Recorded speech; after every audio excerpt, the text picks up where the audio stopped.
할렐루야. 하나님의 이름을 사랑하십니다.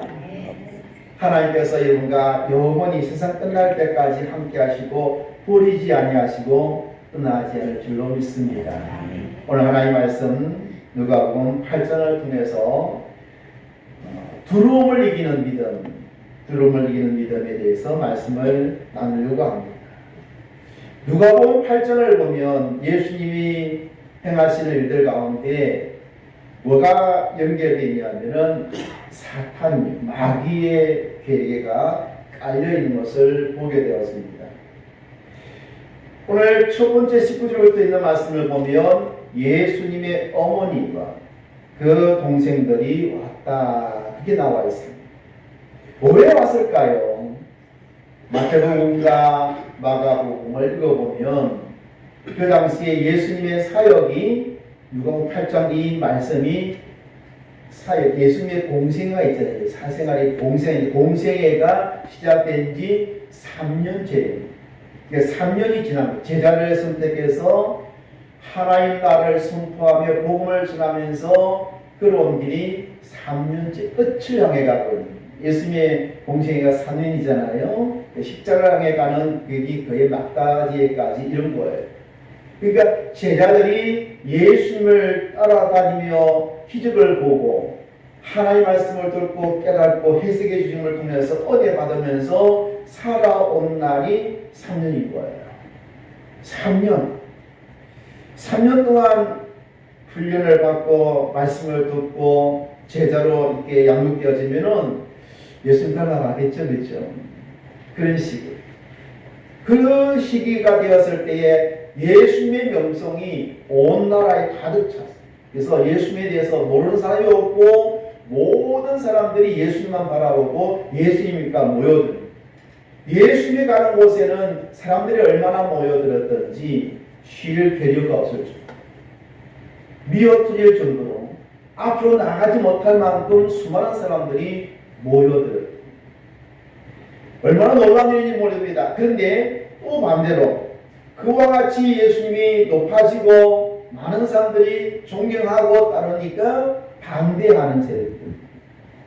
그 사람들이 바리새인이요 서기관들과 장로들이 권리를 갖고 있는 그들이 그 예수님이 높아진 것을 보고 자기 자리가 위태한 줄 알기 때문에 어떻게 하면 저 예수를 없앨까?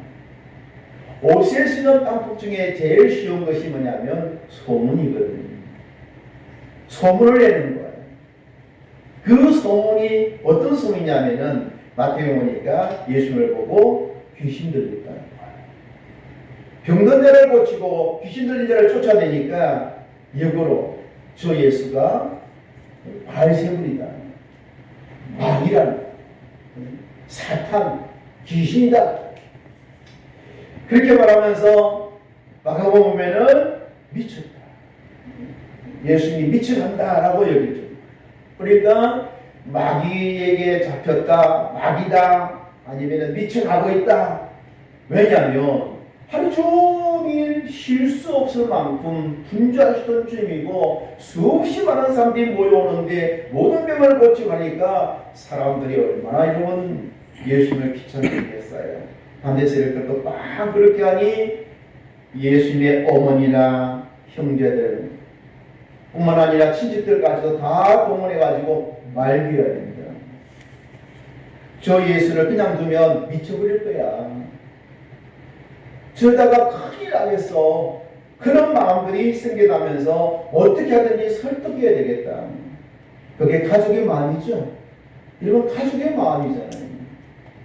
내 자녀가, 내 친척이, 그렇죠?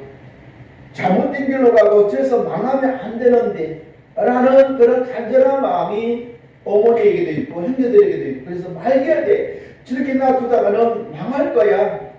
저렇게 했다가는 그 세력들에 의해서 죄가 당할 거야. 두려운 거야. 그만하게 해야 되겠다. 그런 마음으로 예수님의 어머니와 동생들이 와요. 다른 복음서에 보면 예수님을 설득할 이제 그만두시오. 근데 여러분 예수님에게 있어서 저게 의미가 뭘까? 그 하나님 나라를 선포하는 그 의미가 뭐냐면 어떤 사람들을 이롭게 하려고 하는 것이 아니라 하나님 나라에서 복음을 전하기 위해서 하시는 일들이잖아요. 근데 그 일에 가장 큰 걸림돌이 뭘까요? 가장 큰 걸림돌은 만약에 대적들이 달려들면 준비해서 맞서서 싸우면 이길 수 있지만은 위로하고 마음을 두고 사랑하면서 다가오는 가족이나 친척은 참 어려운 거예요. 무방비 상태에서 당할 수 있는 그런 상황이, 설득을 당할 수 있는 그런 상황인데, 그때 사람들이 말합니다. 주님, 당신의 어머니와 동생들이 당신을 부르고 밖에 서 있습니다 라고 20절에 말씀해 주고 있죠. 그래서 그 말을 듣고 예수님이 하신 대답이 있어요.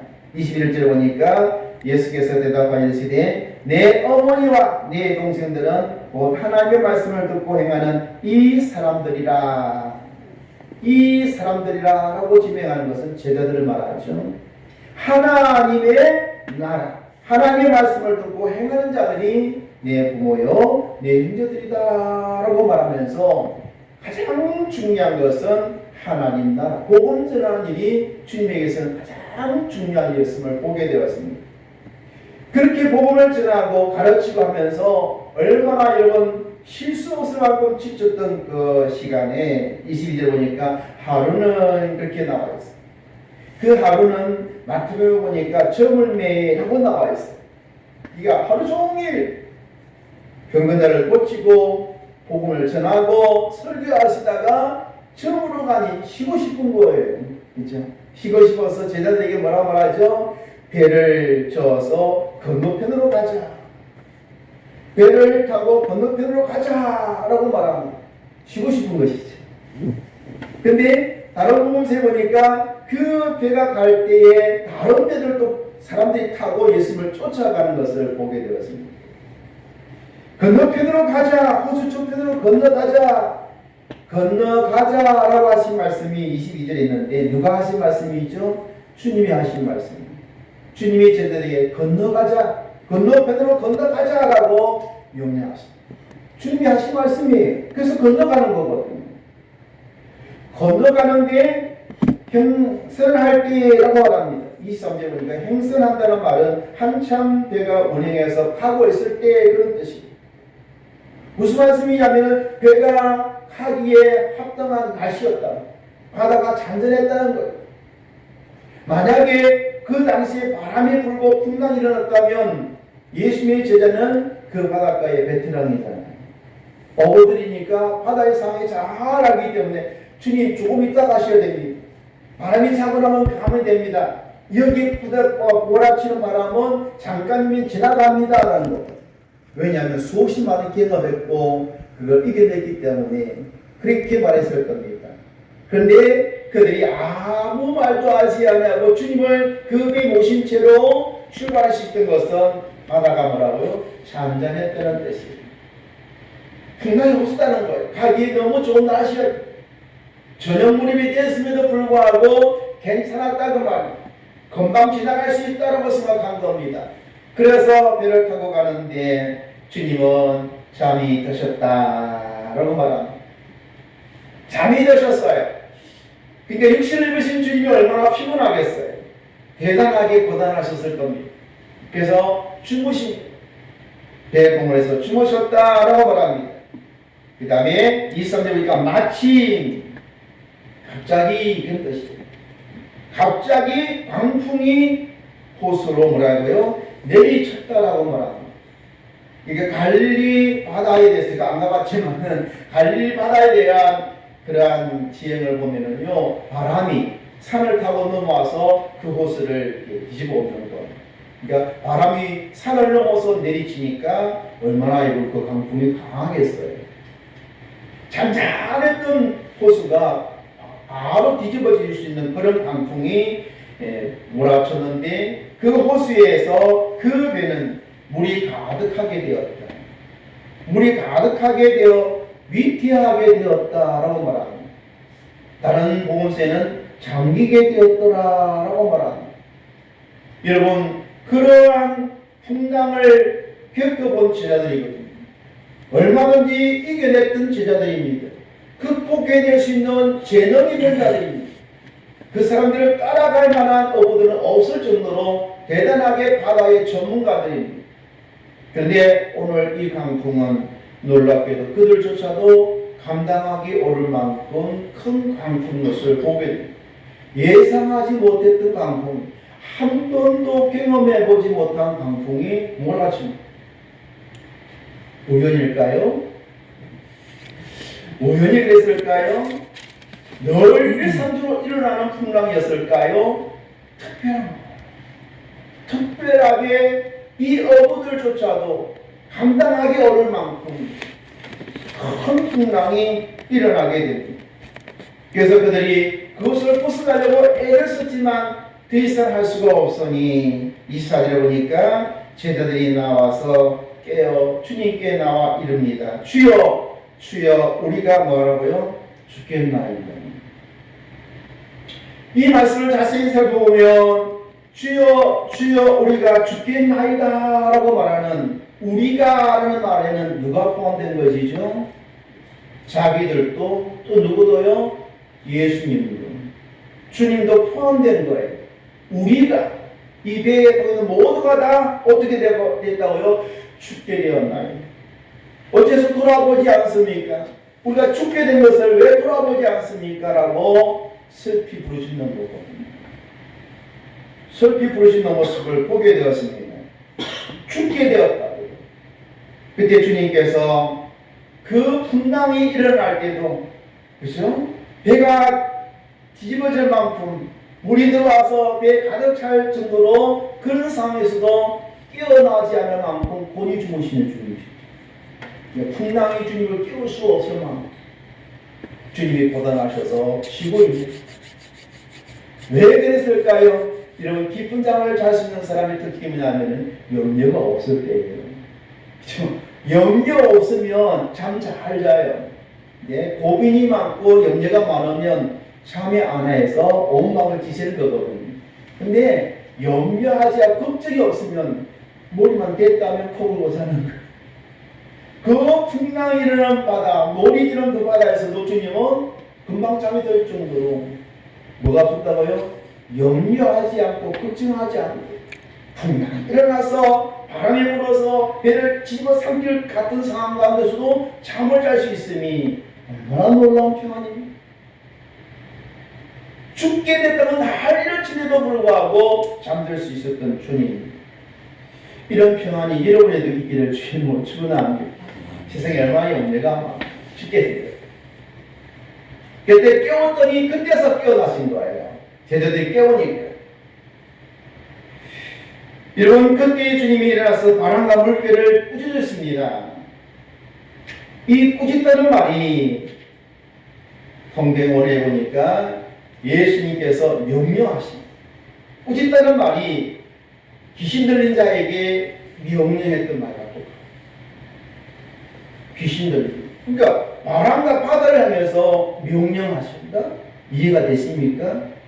바람과 바다가 말을 들을까요? 자연의 현상인데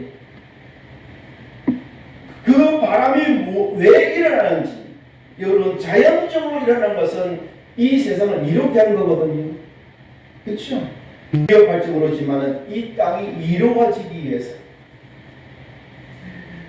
태풍이 일어나서 바다를 한번 뒤집어 엎어야 고기도 살고 생물도 산다고 그런 말을 들은 적이 있는데 필요한 거거든요. 하나님 허락하신 거거든요. 그런데 오늘 성경 말씀에 주님께서 꾸짖으셨다. 바다와 바람을 향해서 왜 일어나느냐, 왜 요동하느냐라고 말하면서 잠잠하라라고 꾸짖을 때에 잠잠게 되어진 것을 보게 되었습니다. 오늘 말씀을 보면서 이 일을 행하시고 난 다음에 25절에 가장 중요한 말씀이 기록되어 있죠. 제자들에게 말합니다. 주여 우리가 죽게 되었나이다라고 절망하는 그들에게 주님께서 이렇게 말합니다. 너희 믿음이 어디 있느냐? 너희의 믿음이 어디 있느냐라고 말합니다. 마태복음 8장에 가보니 26절에 보면은 어찌하여 무수하느냐 믿음이 작은 자들아 너의 믿음이 참으로 작다라고 말합니다. 마가복음 4장 40절에 보면은 너희가 아직도 믿음이 없느냐라고 말합니다. 그 말이 무슨 말이냐면은 너가 나를 따라 3년 동안이나 기적을 보고 말씀을 듣고 은혜 받으며 살아왔는데 아직도 뭐가 없다고요? 믿음이 없느냐는 거예요. 중심이 뭐냐면 너희가 두려워하는 것은 뭐가 없기 때문이라고요? 믿음이 없다는 거거든요. 믿음이 뭘까요? 여러분?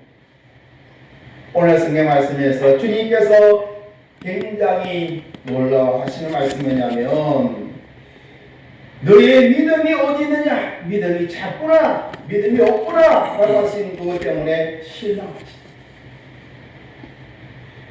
여러분 같으면 그 풍랑이 일어나는 가운데 주님이 함께 계시는데 풍랑이 일어나면 제자들처럼 벗어나려고 애를 쓰지 않을 겁니다.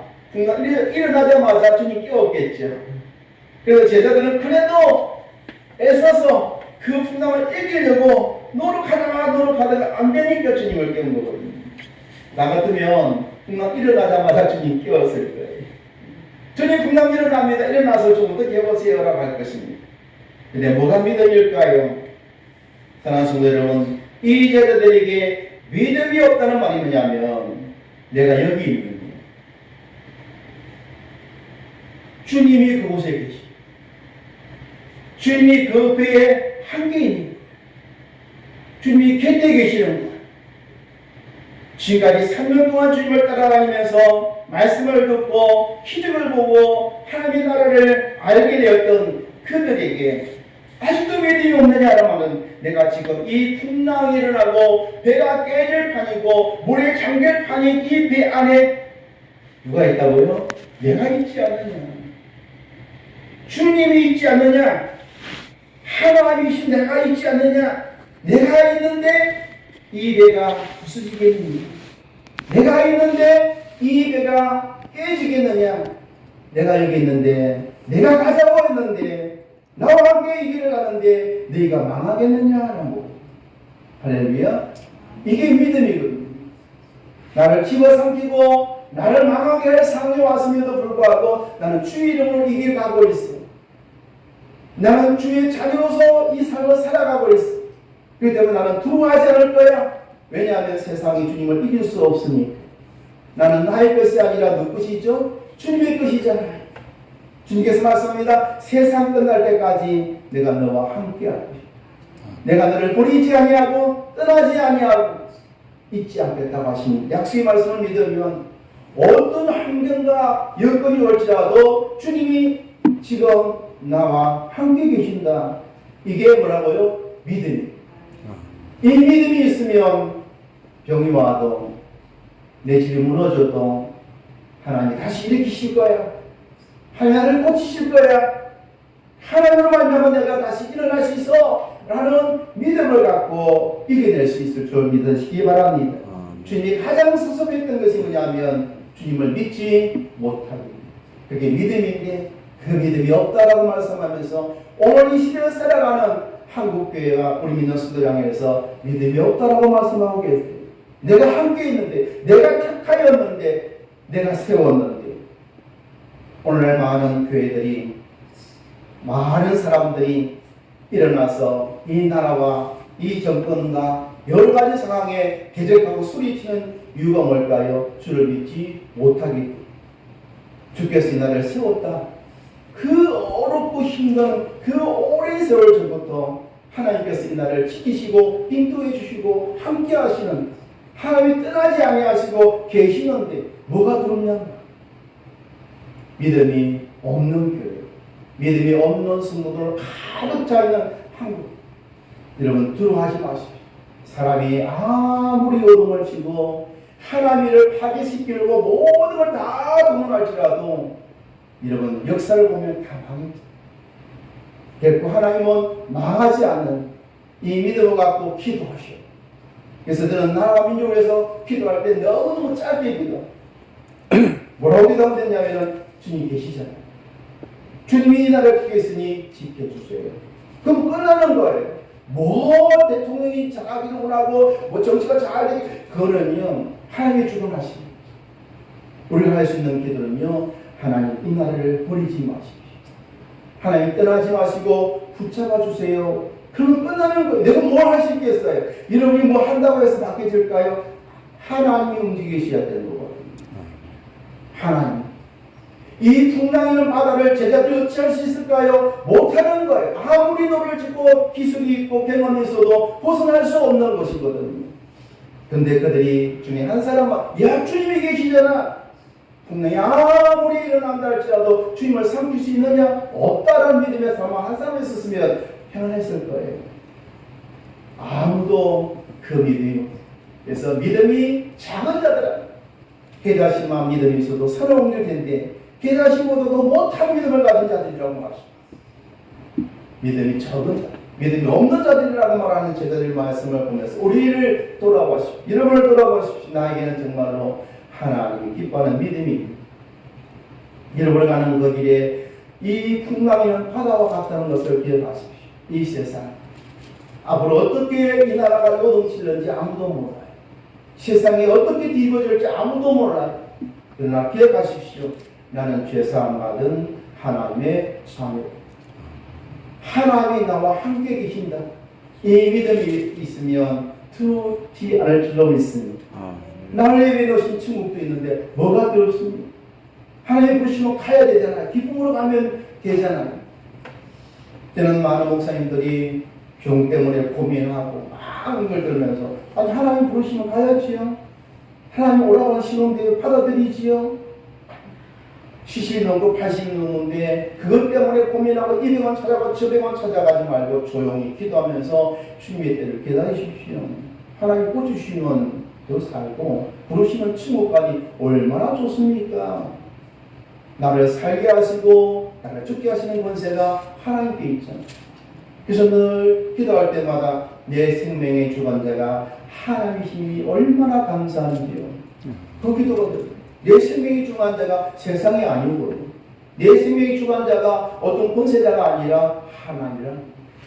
하나님이 나를 붙드시고 계시면 세상의 권세가 내 생명을 가져갈 수 없잖아요. 그렇죠? 이 믿음. 다니엘서를 지금 읽고 있는데 다니엘서에 보면 다니엘의 세 친구의 믿음을 보면서 정말로 저게 믿음이군요. 권세를 얻었어요.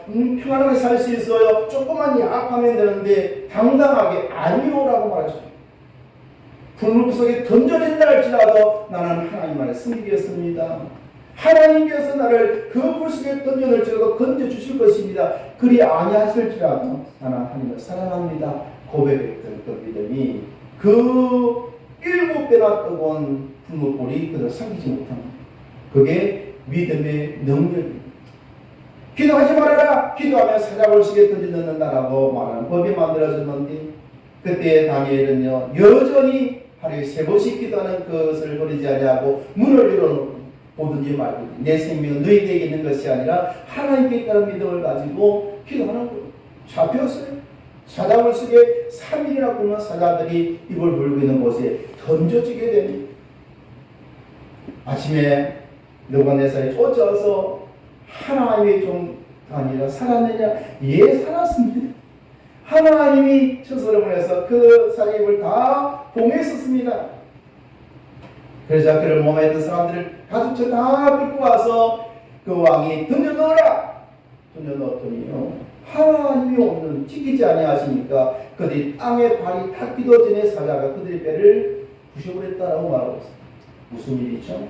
그러므로 이 땅을 살아나간 동안에 두려운 일이 있습니까? 왜 두렵지 않겠습니까? 무슨 일이 많죠? 연결될 것이 많을 것입니다.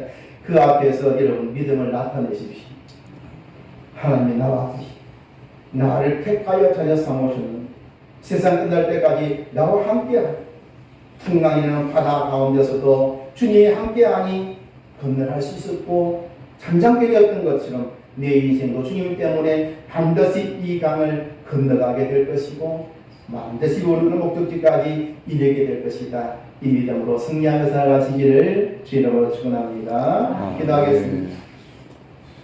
사단이 우리를 넘어뜨리려고 부름을 주고 웃음을 줍니다.